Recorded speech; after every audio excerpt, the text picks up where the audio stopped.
Terima kasih Anda telah bergabung dengan Bimbel 366 yang langsung diasuh oleh Bapak Suasembiring, penulis secara simpel belajar matematika.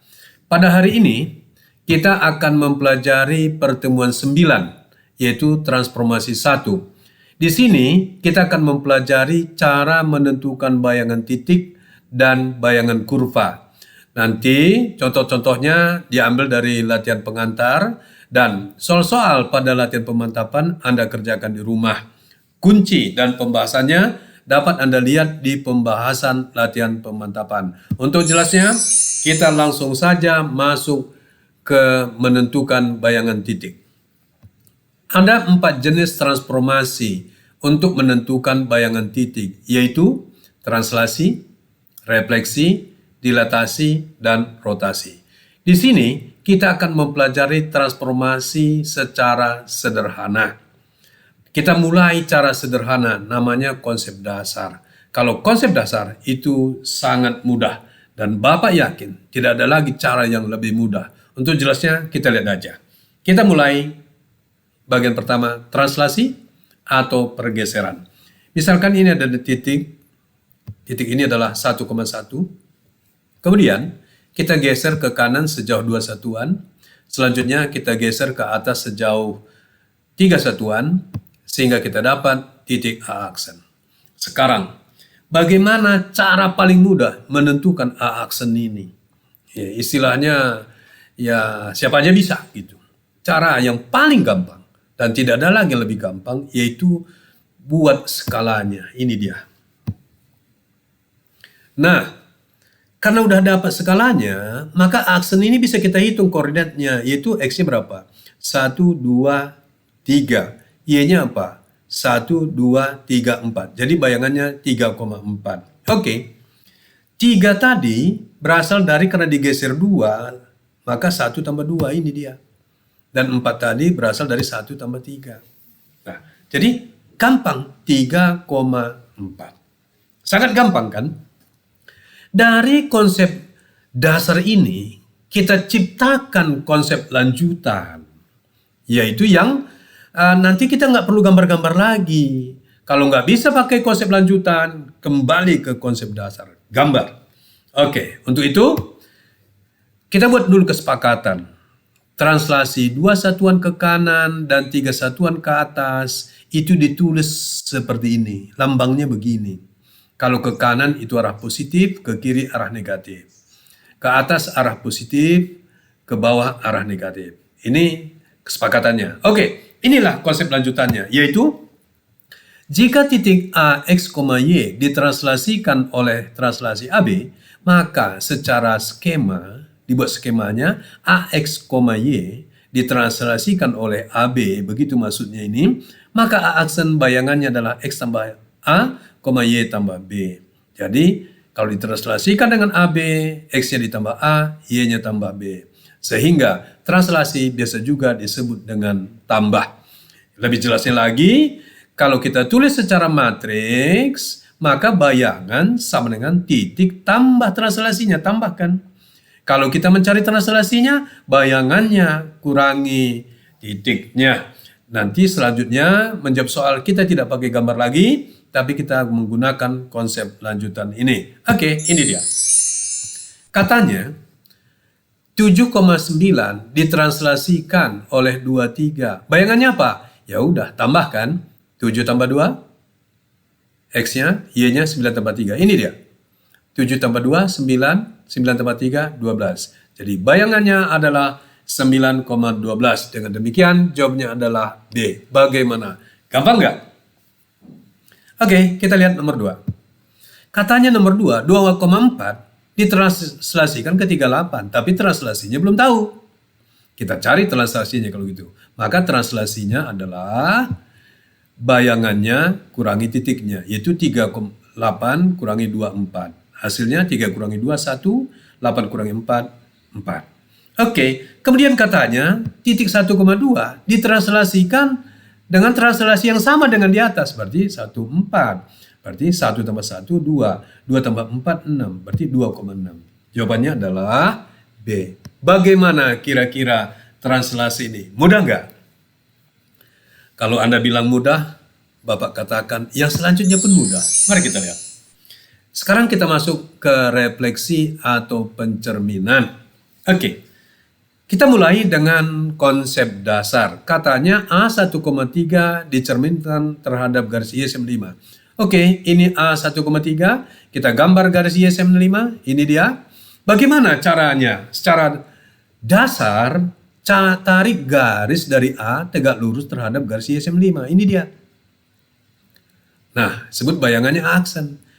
Bagaimana cara menentukan aksen? Yang paling sederhana, konsep dasar, ya, pakai skala. Dari sini langsung kelihatan. A aksen itu X-nya 1, ini dia. Y-nya 1, 2, 3, 4, 5, 6, 7. Ini dia. Nah, sekarang, bagaimana kalau skalanya nggak ada? Kalau skalanya nggak ada, gambar titiknya. Titik potongnya, ini dia 1,5. Kemudian dari sini ke titik ini translasi, dari sini ke sini sama translasinya. Atau lihat X ini kan 1, 1, berarti X-nya tetap 1. Y-nya 3, 5, nambah 2, berarti dari sini juga nambah 2. Oke, sekarang kita konsep lanjutan. Ini konsep lanjutannya. Sekarang tanpa mencari titik potong, tanpa menggambar. Bagaimana caranya? Gini caranya. Karena ini Y-nya 5. Tadinya 3, berarti Y-nya berubah, X-nya tetap. Kita tulis dulu X-nya tetap 1. Kita lihat perubahannya. Ini 3 menjadi 5 berarti bertambah 2. Maka dari sini ke sini juga bertambah 2. 5 tambah 2, 7. Sama kan hasilnya? Nah, kita kerjakan di sini. Ini X, berarti X-nya berubah, Y-nya tetap, berarti Y-nya 3. Ini X-nya 1, menjadi 5, berarti bertambah 4. Dari sini ke sini juga bertambah 4, berarti 5 tambah 4, 9. Ini berlaku untuk pencerminan terhadap garis Y sama dengan konstan, X sama dengan bilangan. Begitu. Bagaimana kalau dicerminkan terhadap sumbu X? Konsep dasar dulu. Kalau dicerminkan 1,3 terhadap sumbu X, bayangannya di sini. Ya, nggak bisa digambar lagi nih. Tapi di sini X-nya sama, 1. Y-nya negatif. Berarti ini dia. Yaitu 1, negatif 3. Kita konsep. Ternyata kalau dicerminkan terhadap sumbu, kalau sumbu X gitu, X-nya tetap 1, Y-nya kali negatif. Kalau dicerminkan terhadap sumbu Y, berarti apa? Y-nya tetap. Y-nya tetap, X-nya dikali negatif. Ini dia. Oke, berarti Y-nya tetap, X-nya dikali negatif. Ini dia. Ini terhadap sumbu. Ini ada 3 nih ya. Terhadap garis X atau Y sama dengan konstan, sumbu, garis Y sama dengan X atau Y sama dengan negatif X. Oke, kita mulai konsep dasar gambar Y sama X. Ini dia. Coba kita lihat, cerminkan titik 1,3 terhadap ini, berarti dia kan jatuhnya di sini. Tarik tegak luruskan sini. Berarti ini apa? 3,1. Ini dia. Oke, kita konsep. Loh, kok dicerminkan terhadap garis Y sama X 1,3, dia dibalik. 3 menjadi 1. Berarti dibalik gitu. Jadi nanti kita mesti gambar lagi. Kalau 2,5, 5,2. Bagaimana dengan Y sama negatif X? Nah, selain dibalik, dia dikali negatif. Jadi, 1 menjadi negatif 1. Karena dibalik, 3,1. 1,3 menjadi 3,1 kali negatif, berarti negatif 3, negatif 1. Inilah konsepnya. Jadi, selanjutnya, kita jawab soal menggunakan konsep lanjutan ini. Ini soalnya. Oke, katanya. Y-4 dicerminkan terhadap, garis titik 2,5 dicerminkan terhadap garis Y-4. Berarti Y-nya berubah. Berarti apa? X-nya tetap. Kita lihat perubahan Y-nya. 5 menjadi 4, berarti berkurang 1. Berarti ke sini juga berkurang 1. 4 kurangi 1, 3. Jawabnya 2,3, yaitu D. Bagaimana? Gampang? Nomor 4. titik 3, negatif 4 dicerminkan terhadap Y sama X. Tadi bagaimana kalau dicerminkan terhadap garis Y sama X? Ditukar 3, negatif 4 menjadi negatif 4,3. Nah, berarti jawabnya adalah C. Gampang. Oke, sekarang kita masuk ke dilatasi dan rotasi.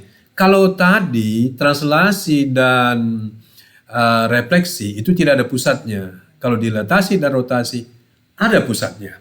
Kita mulai dari dilatasi. Ini B kita kali 2, pusatnya A. Berarti panjangnya 2 kali ini. Ini dia. Berapa koordinat B aksen? Kembali mainkan skala.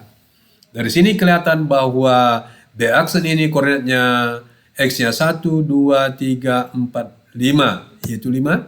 Y-nya 1, 2, 3, 3. Dan ditulis seperti ini. Jadi B 3,2 kalau dikali 2 ini dia pusatnya A. Ini hasilnya ini. Nah, bagaimana kalau pusatnya 0,0? Misalnya kali 3, berarti 3 kali nih panjangnya. B aksen dapat, yaitu 1, 2, 3, 1, 2, 3, 4, 5, 6. Yaitu dia begini. Oke, nanti kita jawab soal kan tanpa menggambar. Yang kita konsep adalah pusatnya 0,0. Ternyata 1,2 menjadi 3,6. Nah, ternyata nanti kalau pusatnya 0,0, tinggal dikali aja ini. 1,2 menjadi 3,6. Selesai. Sekarang kita masuk ke rotasi. Ini dia. Titik B diputar 90 derajat berlawanan arah dengan jarum jam. Itu arah positif. Dia ke sini. Berarti di sini dia.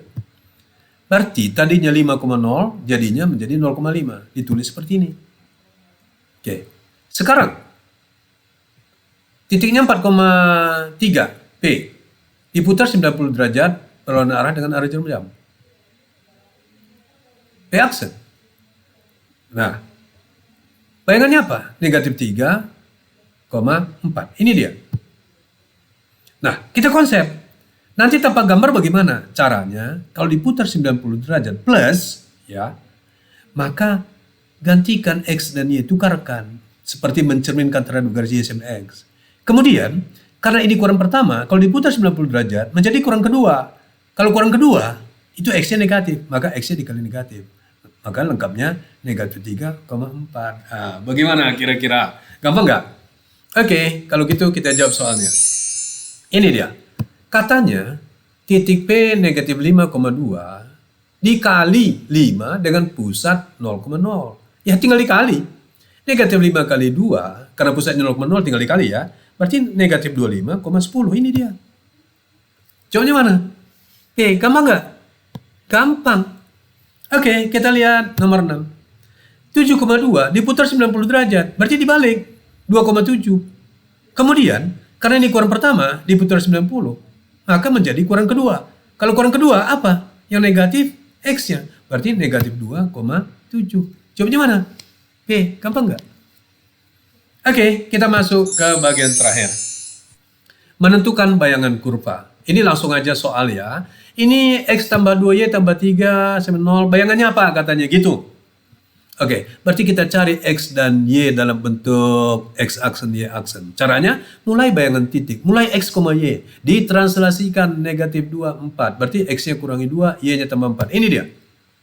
Kemudian ini kita tulis X aksen, Y aksen. Selalu kalau terakhir X aksen, Y aksen. Berarti dari sini apa? X kurangi 2 sama dengan X aksen. Berarti X-nya apa? Pindahkan negatif 2 ke sana kan? Berarti X sama dengan X aksen tambah 2. Terus Y tambah 4 sama dengan Y aksen. Berarti Y apa? Y aksen kurangi 4. Udah. Gantikan X-nya. Dengan apa? X aksen tambah 2. Ini dia. Tambah 2Y. 2 kali Y. Y-nya apa? Y aksen kurangi 4. Ini dia. Kemudian tambah 3 sama dengan 0. Ini dia. Nah, kita udah tahu ini bayangan. Berarti sekarang hilangkan aksennya. Kemudian kalikan. Berarti X tambah 2 tambah 2Y kurangi 8 tambah 3 sama 0. Ini dia. Nah, kita lihat. 2 kurangi 8 negatif 6 tambah 3 negatif 3. Berarti lengkapnya X tambah 2Y kurangi 3 sama 0. Jawabnya mana? X tambah 2Y kurangi 3 sama 0. Jawabnya adalah D. Oke. Bagaimana gampang menentukan bayangan kurva? Dasarnya adalah menentukan bayangan titik. Oke, nomor 8 dan 9 nanti kalian kerjakan. Bapak kerjakan nomor 10. Nomor terakhir.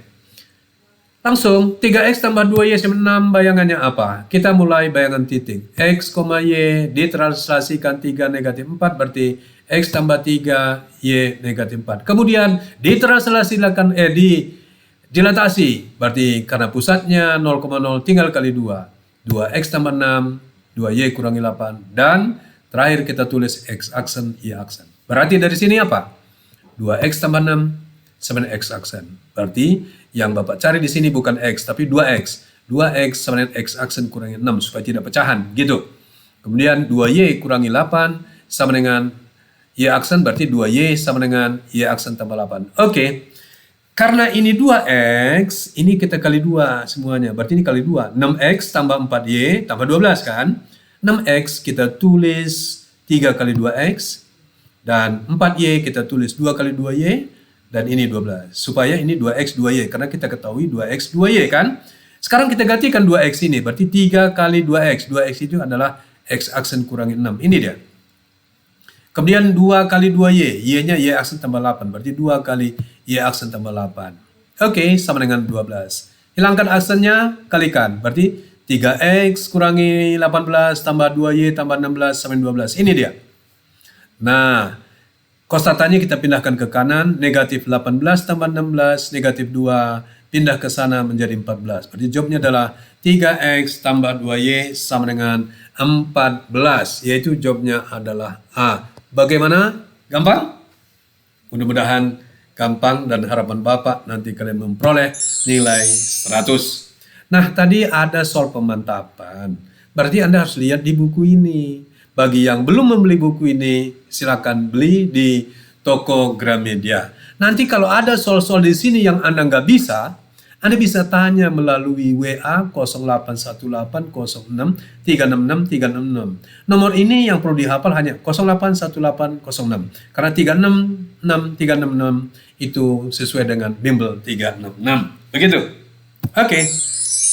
Nah, buku-buku yang Bapak tulis ada yang buku SD, SMP, SMA wajib, SMA peminatan, dan buku pelengkap, ya ada master book, ada buku olimpiade. Semuanya ini diterbitkan oleh Yerama Widya dan bisa kalian beli di toko buku Gramedia. Oke, kita masuk ke bagian terakhir. Kalau Anda mengerti puas dengan penjelasan ini, silakan share video ini kepada teman-teman Anda. Dan juga jangan lupa untuk mensubscribe. Sampai bertemu di video lainnya. Dan akhir kata saya Pak Suasemiring mengucapkan terima kasih.